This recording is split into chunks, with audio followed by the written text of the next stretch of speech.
Hello, hello, hello. So I'm going to be doing week 2's review of Bachelor in Paradise. Hope you have been enjoying the reviews, and just want to quickly talk about some of the highlights because there's a lot of other things going on. I could really go nitty gritty, and I did lose some of my audio. So just for sake of time, and we are definitely have so much other material to get to, I'm just going to go straight into the nitty gritty of these 2 episodes. So where we left off, Colton was being confronted by the quote unquote goose gang. Not sure what that means or who came up with that term, but that includes Nick, Jordan, and Chris R. And this confrontation is being led by Chris R, who feels that Colton has a lot of explaining to do because he is leading Tia on. He is wanting to have his cake and eat it too. Nick doesn't agree with it. Jordan doesn't agree with it. And Chris R feels that it's the Colton and Tia cloud that has come over this island because no one really wants to get involved with Colton nor Tia because they are both involved with each other. So Chris R is just asking him some very plain questions like, do you like her? Like, what's going on? All these really pointed questions. And Colton just basically says, hey, I am dating her and I'm figuring it out. So I'm dating her and I'm dating others. And the guys aren't buying it. I mean, they really give him the business. They're not buying it. But that's pretty much where it ends there because they can't control his actions, but they don't appreciate it. There are some other things going on in the island. David is still, saying little things to sabotage his Jordan's relationships. Jordan is kind of getting closer to Annaliese, and also Yuki from the Bachelor Winter Games, which I also covered on this channel. She's back and she is acting as a bartender with Wells. So, and then Krystal's kind of getting together with the hockey player. So I just want to, before I move on back to Tia and Colton, I just want to talk about how Colton's feelings is more of the rule and not the exception. And that's why Chris R is coming so hard for him because he knows that.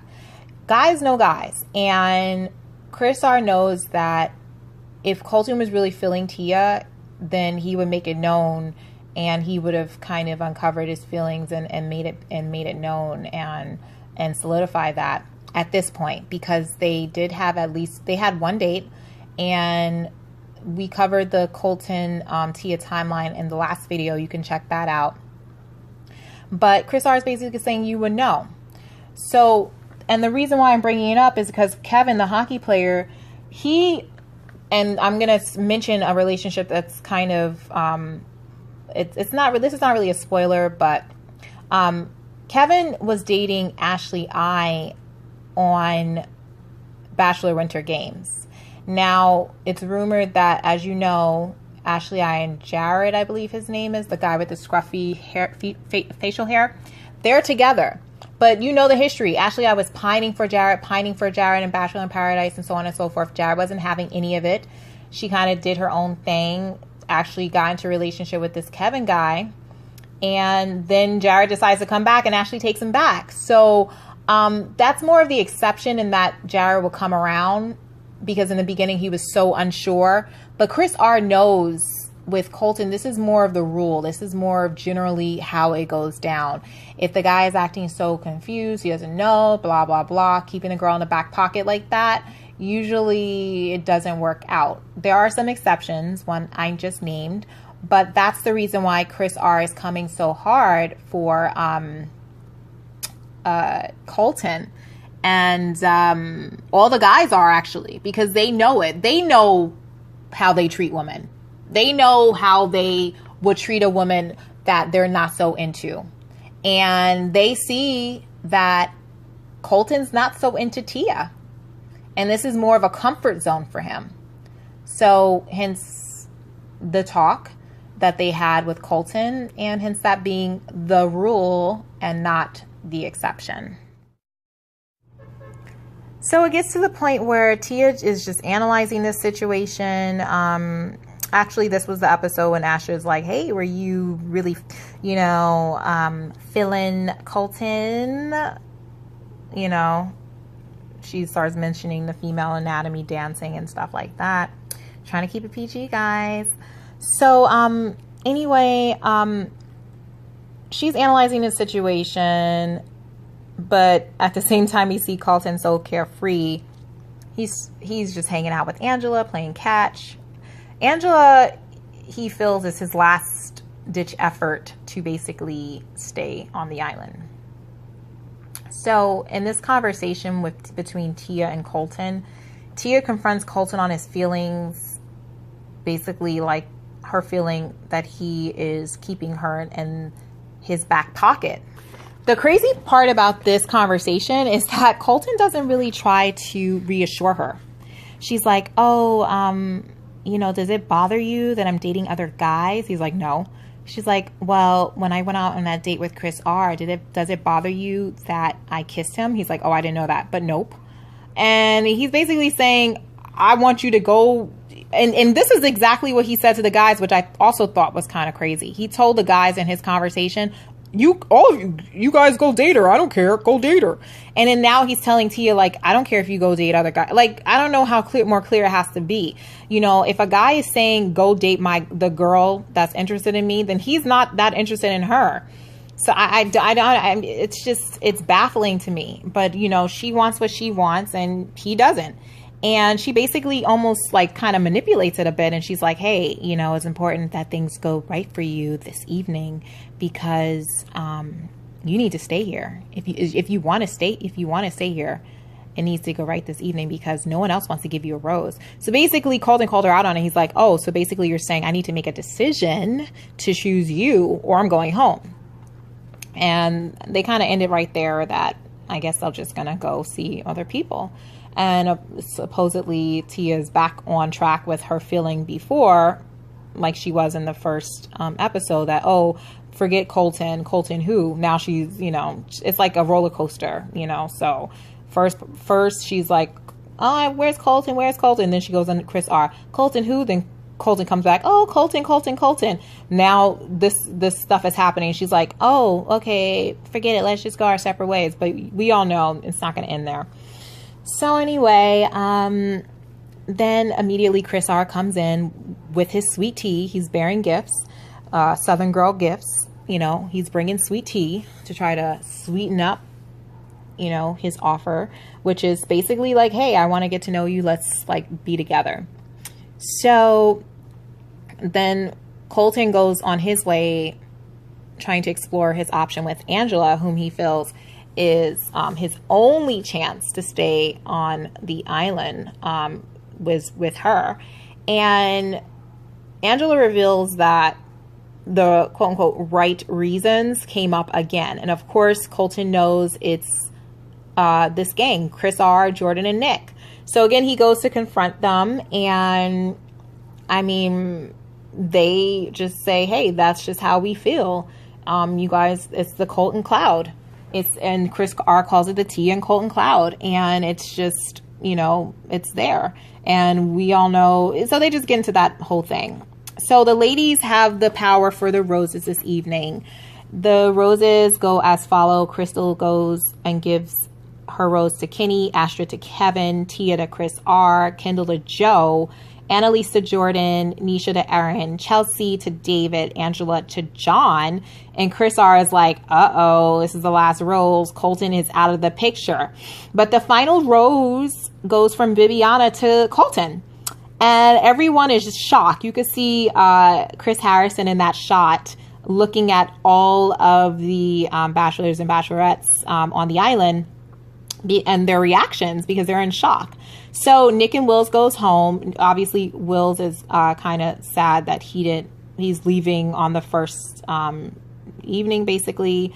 And he said he expressed multiple interests to multiple ladies, but still he's going home. So he's a bit sad about that. But Colton gets to stay. So the Colton Cloud continues to reign on this island. So everyone's, wondering why Bibiana gave the rose to Colton. And Krystal is like, look, I really don't want to be here experiencing paradise with Colton. You're not king of this island and blah, blah, blah. But things heat up a little different. So at the end of this first episode of week 2 and our overall episode 2 of season 5, Chris Harrison comes out and he's like, ladies, gather here. And everybody's like, uh-oh, something's about to go down. And so he has a surprise for him, and it's BECCA. So BECCA shows up. Kenny does a little investigation, a little PI work, and he finds out that it is indeed BECCA. BECCA indeed is on the island, and Colton just looks like he saw a ghost, Krystal says. Krystal believes he turned white, and that it's because he still has feelings for BECCA. So that's pretty much where that episode ends. Continuing week 2 right now, in episode 2 of week 2, overall episode 3, basically Chris Ars feels like he is still in love with BECCA, and Aaron agrees, and we see that BECCA is speaking with Tia. She brings up Colton's wishy-washy behavior, and they kind of talk about him. Then BECCA goes and talks to Colton, and he's like, sure. We see that Colton really just didn't feel like he had closure with BECCA. So he needed to kind of hear, I think that's what he was holding on to a bit. He needed to kind of hear from her own words that she didn't not give him a rose and take him into the final 3 because of Tia. That was on her own volition and everything like that, which it was. She basically explained to him that the other guys and her, she just saw more of a future with them, and that's the reason why she did not choose him. So you think that would help everything. Maybe it does. Colton says, we'll see in the future, but Colton says that basically he had those feelings buried for BECCA, and Chris R is not, and then he walks away from that meeting feeling much better. But Chris R is not buying it. He feels like, Colton was a mess. He was actually emotional. I saw tears this time, unlike in the after the final rose. He was emotional and unstable, Chris R says, and he's like, and then the next thing he's okay. And Chris R says he's not buying it. And I understand where he's coming from. I totally get it. But, maybe that was just the closure that Colton needed. So that's really what goes on with the Colton Cloud in these episodes. The other stuff that is going on is that Jenna arrives and kind of pulls Jordan away from Annaliese. Annaliese is talking about she can see herself ending up with a ring at the end of this, and she and Jordan have a good vibe. But then Jenna shows up and they just really hit it off. Like, Jordan thinks Jenna's the girl version of him, and they just really connect, and they like each other a lot. So they're the couple. They're pretty much a couple, and Jordan wants to do the right thing and speaks to Annaliese about it. But what he tells her in that conversation, it's just unconscionable. He's like, oh, we had a good connection, but oh my gosh, the connection I had with Jenna is so many, so much higher than and so far beyond what we have, and we're just gonna ride this thing out. But there's still a space for you if she chooses to go another direction. I'll give you my rose, but I don't think we're gonna be able to go back from here, kiddo. Sorry, not sorry. Basically, that was his conversation to Annaliese. I was really feeling for her. It's nice that he is so honest, and that's very refreshing, like that blunt honesty, but he could have smoothened it a bit, which he did not. He did not spare her any of the gory details or the gory emotions. So there you have it. Jordan and Jenna are a couple. So moving on to some of the other relationships or things that came up in week 2. So Kendall, she was commenting to Jordan that it was like love at first sight between him and Jenna, to which he agrees. And there was also a part where Colton was at the bar. He was introduced to, I think, Yuki, the bartender. And, there was a bit of language barrier there. But I think Yuki was trying to understand who he was. And he was like, I'm a football player. He was like, oh, you're the one, kind of like with many girls. And he's like, yes, there's many girls. And at first I wasn't sure if he meant like, yeah, there are many girls here. But then he kind of said something like, yeah, all the girls, as if to say like all the girls like him or all the girls want him. And I thought to myself, okay, that's kind of, I could be reading too far into this, but I was like, okay, well, that's kind of where I can see where that insecurity of him being a virgin comes in, which is what he alluded to in the after the final rose, and also during BECCA season, when he was saying he would overcompensate for him being a virgin by making it seem like he told lies and stuff like that. So just with him making that comment, it could have been a language barrier thing, or it could have just been him saying, yeah, all the girls want me type thing. And I'm getting all the girls type of thing. But I can see now how that has impacted him in the past, because it's a little bit of that coming up right there. But anyway, we also see Carolyn shows up. She had a little bit of an awkward entrance, but it's hard. You're being filmed. You're trying to find love. You're walking into this environment where there's a bunch of people who already have relationships going. So it can be tough, So she and John go on a date. They seem to enjoy it, but then Jubilee shows up and she goes on a date with John. They look like they enjoy it a little bit more. Kenny expresses his feelings to Krystal. Krystal's not on the same page with him yet. She says she's moving a little slower than Kenny is. And then I'll just jump ahead. Krystal also talks to Chris R, and they wind up kissing. Okay, and we'll come right back to that. But prior to that, Tia ends things with Colton because he's just not serious. And he and she winds up giving it an honest shot with Chris R. I'm not sure if he's the one who said I'll give it an honest shot or what. So therein lies the issue in that Krystal or Chris R kissed Krystal. He's like, oh, I've never kissed a blonde before. I want to kiss you. And meanwhile, later on, he's laughing about it with Jordan and someone else. I forgot who else was there. I can't think of it. I think it might have been Joe. But my whole thing is, you see how that happens? It's kind of messed up. These guys will kind of manipulate the girl, make her think that, it's not all guys, but I'm just saying in this situation, make her think that it's special or this is something that's shared between the two of them.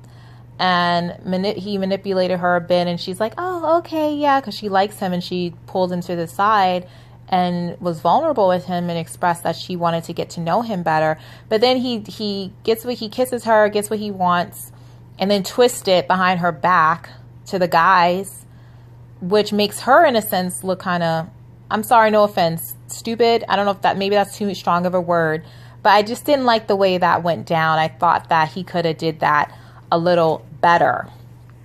So for me, that kind of left a little bit of a bad taste in my mouth in how he handled that situation. But not to worry, Chris R, because it does come back to him. It comes back to him because the word that he kissed Krystal, which Tia did not know about, comes back comes back to him, and it actually winds up biting him. But before we get to that, I just wanted to kind of take an interlude about something. I don't know if you're noticing what's on Krystal's arm. It's a huge bag.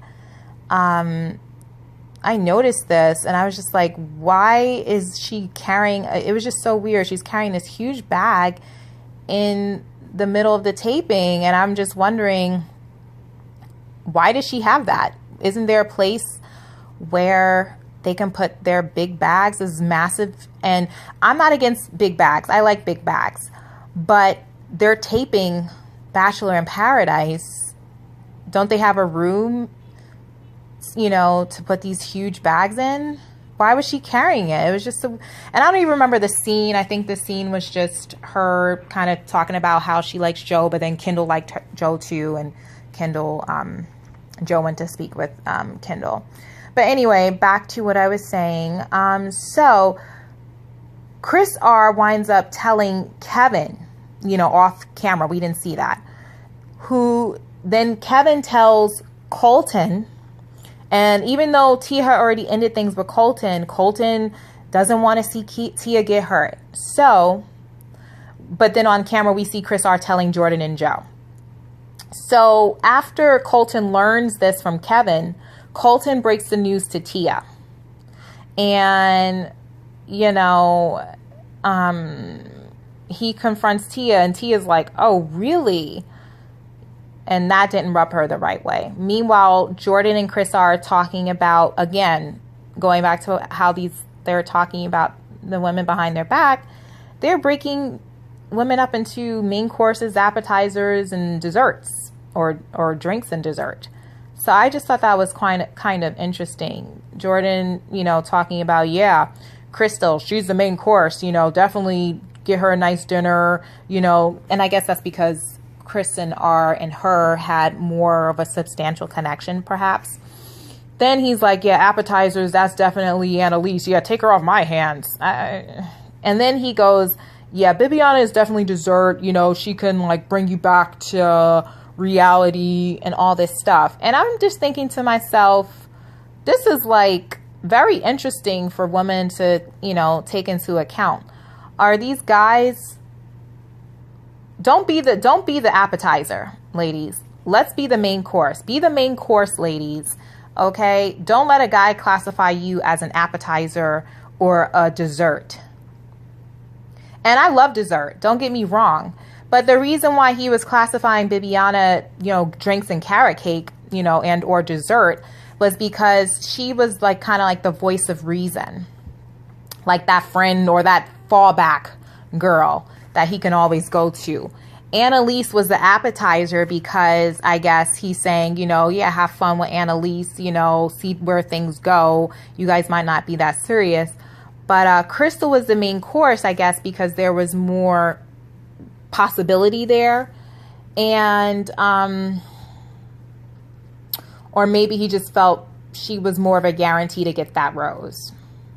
Whatever the case is, be the main course. I didn't like how they were talking about that. I also didn't like how Jordan was talking about some of the other things I mentioned. Oh, sorry. How Chris R was talking about, like, you know, the kissing of Krystal behind her back and stuff like that.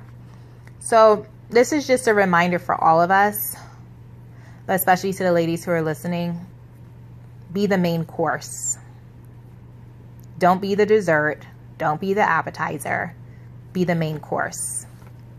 So anyway, this episode ends with Tia. She's like on this mission now to talk to Chris R about the fact that he kissed Krystal. So that's how it ends.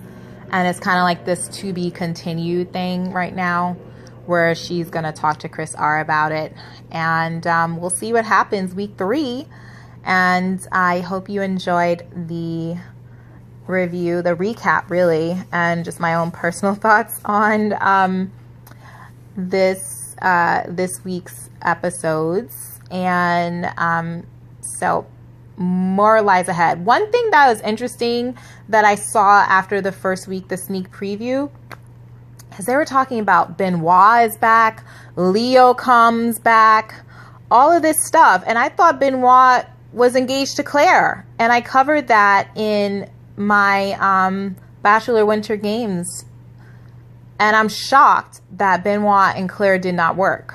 I don't know what happened, but that shocked me. And then we moving forward, there's some girl, they are like, oh, she's bringing all these weird signs and all this other stuff happens. It's just I don't know, Bachelor in Paradise is gonna get interesting moving forward. So lots to discuss moving forward, but thanks for listening, watching, and please like, comment on anything. Please subscribe, play, replay, share it.